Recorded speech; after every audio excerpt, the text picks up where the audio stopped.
I've been deleted, like.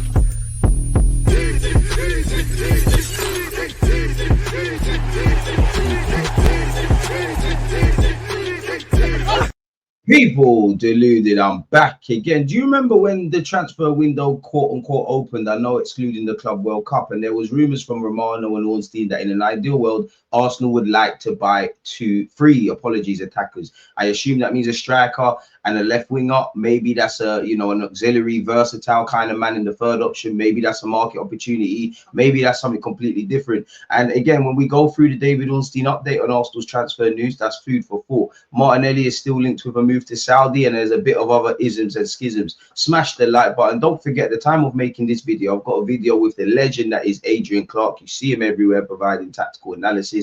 So yeah, but if I share my screen with you guys, people, I ain't read it yet, but I've skipped straight to the Arsenal business. I mean, for argument's sake, it's the Athletic, they do what they call the transfer deal sheet. Man United, Arsenal, Liverpool, Real Madrid, and more. Big up all the other teams. I don't really care about the rest of them, people. But scrolling all the way down, what else are we hearing? One situation to keep an eye on is Arsenal and Eze. The 27-year-old is among the options being considered as Mikel Arteta's side seek a versatile attacker.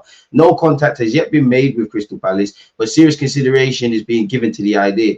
No other clubs have the same level of interest at the moment. So have we got a free run? He's not a player Tottenham have been working to bring in, who have been linked with Kudus. The England forward has a release clause in his contract, but Arsenal will be looking to do a deal at a lower price. We've heard that before. We've also heard that his release clause can be paid in 3 installments. So that doesn't mean a deal can't be done, but it wouldn't be done anytime soon, if that makes sense, people. It is unclear whether a sale would need to happen first to facilitate the move, but this would be separate to their pursuit of a striker in the left winger. Now, away from the obvious excitement about Eze, bring the man home, yeah, this would be separate to a left winger and a striker. So in an ideal world, I know I'm dreaming. Is it Sesko, Rodrigo, and Eze? Am I dreaming too much? I mean, Eze can play as an 8, can play as a 10, can play out wide, can play as a false 9. There's 38 Premier League games. There's enough games for everybody to get more than their fair share. But I would be gassed if we got a striker, Eze, and a left winger. And then you've got the Martinellis, the Havertz, the Marinos, the Trossard, chipping in. Obviously, big up Wanyeri and Bukayo Saka, because they're probably the only 2 attackers I say I wholeheartedly believe in. And one's an 17, 18-year-old who's just getting inroads. We know Miles Lewis-Skelly has signed a new deal until 2030. Big him up. We know Partey's officially left Arsenal Football Club and actually been linked with Galatasaray, for what it's worth. We know we've acted swiftly to replace Partey, even though I think Zubimendi, in hindsight, now is going to be the Partey replacement. Nordgaard's going to be the Jorginho replacement. I don't know how far that goes, because respectfully to Nordgaard, and I like him, Premier League proven experience, can play a lot of games. I'm here for that. We lost a lot of experience in midfield. I'm here for that. Obviously not as the starter, right? But in an ideal world, the club wanted Thomas Partey and Zubimendi. So would Partey have still been the Jorginho replacement? I think Zubimendi would have been the first choice to partner Rice, and we would have began our new look kind of thing. But there's no guarantee with that. Partey is a player that's had a lot of injuries, but Mikel Arteta loves him, plays all the time, got a good working relationship with Declan Rice and Martin Odegaard in the midfield 3. There's no guarantee that he would have, Zubimendi from the jump would have been the starter. He's going to have to now, isn't he, people?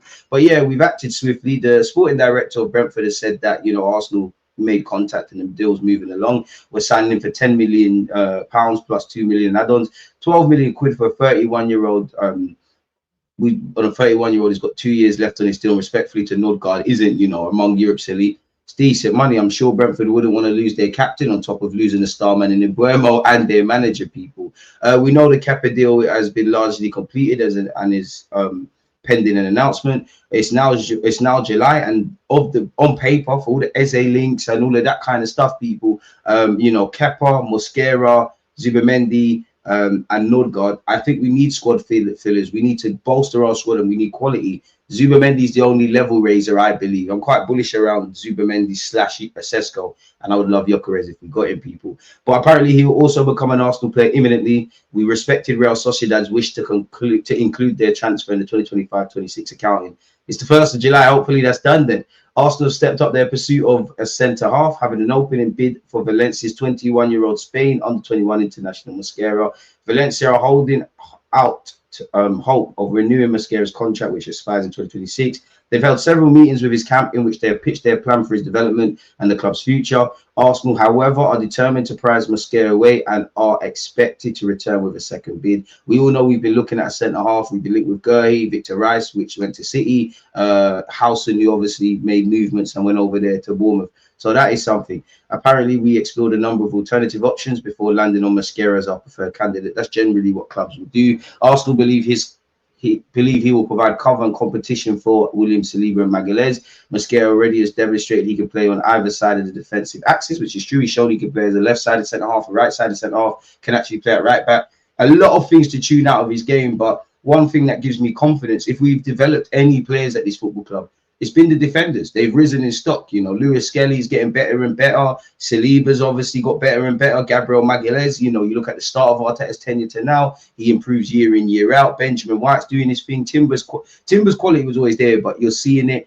So I'm provided on that. And I know people can say what they want about Mikel Arteta and young players, but under Mikel Arteta, we have seen Odegaard assert his name in Europe beyond being a wonder kid to a somewhat established player. Obviously, Saka's got better and better. Whether you believe it or not, these things have happened under Arteta. Martinelli, you know, had his great season and so on and so forth. So I'm all for that. But I think he's played 37. I'm doing a tactical video on this. I think he's played 37 or 38 Valencia games. I'm sure he doesn't want to sit on the bench. So come here, shake the table, and give Arteta positive questions. And that goes for everybody who comes into the team.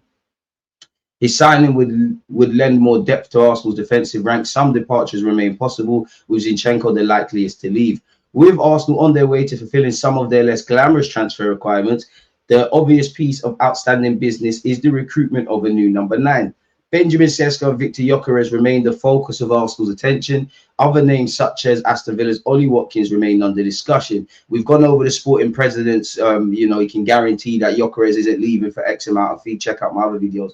The Portuguese club's asking price for the 27-year-old is understood to be 80 million euros, 20 million lower than his 100 million release clause, but higher than the figure of which Gyökeres believed he'd be permitted to leave this summer. We're also looking to address other areas of the flank. We've been interested in left-sided attackers. The Rodrigo speculation ain't going away. We've also been linked with Anthony Gordon, even though that's difficult. Nico Williams seems like he's getting to Barcelona.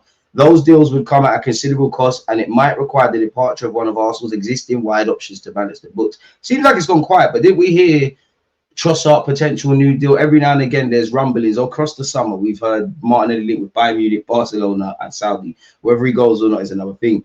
The club are exploring the addition of a more versatile attacking player, such as Noni Madueke. They're saying 50 million for him.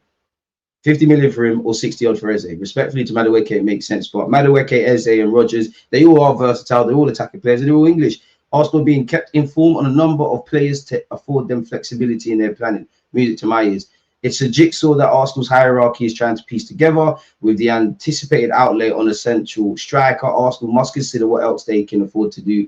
For Berta, this delicate balancing act is the primary challenge of the summer. Yeah, like, you know, we're going to have to focus on outgoings. We still got to keep an eye and ear for contract renewals. Miles Lewis Skelly and Gabriel Martinelli is a step in the right direction. The club failed with Partey. I'm not being disingenuous. They tried to get him to sign a new deal. They could have come to an agreement. I don't need to tell anyone about why it's important to see Wanyeri, Saliba, Saka, etc. sign new deals. Aside from Zinchenko, a number of other squad players could depart on the move. Sevilla have announced Lokonga's departure, confirming they will not be making his loan spell permanent. He's got a year left on his deal. That's another renewal. We gave him another year, people. He's had 3 loan spells. He does need to find a club with stability. Reece Nelson and Carl Hein could also depart. 19-year-old goalkeeper Tommy Setford is wanted by Stevenage on loan, but for the time being, he is required as Arsenal's third choice keeper. For Arsenal, it remains to be seen if Arsenal's stance will change between now and the end of the window. That's why, for me, you've seen Liverpool sign, I think, Woodman as a keeper. I think he'll obviously be third choice. United have Tom Heaton. City have bought Bentinelli over from Chelsea. They used to have Scott Carson. That's why, for me, can you go and find a 35-year-old goalkeeper who, you know, is good enough to compete and understands his role? But I do think that Tommy Setford needs to go on loan and things like that. He's a good keeper, but you can train as much as you want and things like that. He needs to be out of his depth in a good way, playing against grown men, experienced pros, teams fighting for their life, all of that kind of stuff. I understand why he's got to stay and be third choice. I mean, Madueke wouldn't improve Arsenal beyond depth. Eze and Rodgers instantly, in my opinion, raised the level of our football club immediately. Yesterday, we did hear to confirm what Ornstein is saying. Romano has said Arsenal made contact with Eze's camp over the weekend. Contacts are taking place for the Crystal Palace star, with Arsenal informed on the deal conditions. He's, however, said Spurs remain keen on his signature. Arsenal held a meeting with Eze's reps over the weekend, a key step to being discussions on the player's personal terms regarding a potential transfer. The club is now fully informed about his release clause, payment structure, agent fees, and potential salary. So yeah, apparently he'd be open to joining Arsenal, but the deal is not close at this stage. Smash the like button. The meeting between both parties was quite positive, and Arsenal are actively working on it. Let's see if they decide to move forward. My understanding is the meeting took place with Eze's camp. This is by hand of Arsenal, who's been playing a blind in this transfer window. Let me just start again. My understanding is the meeting took place with Eze's camp on Saturday. Arteta was part of these exploratory talks. I'm yet to be told personal terms are agreed or we have approached Crystal Palace. Until we do, I advise caution until a serious move is being made. I haven't seen it, but there was rumours going into Real Madrid's game against Juventus that he'll be on the bench, and it's still probably there.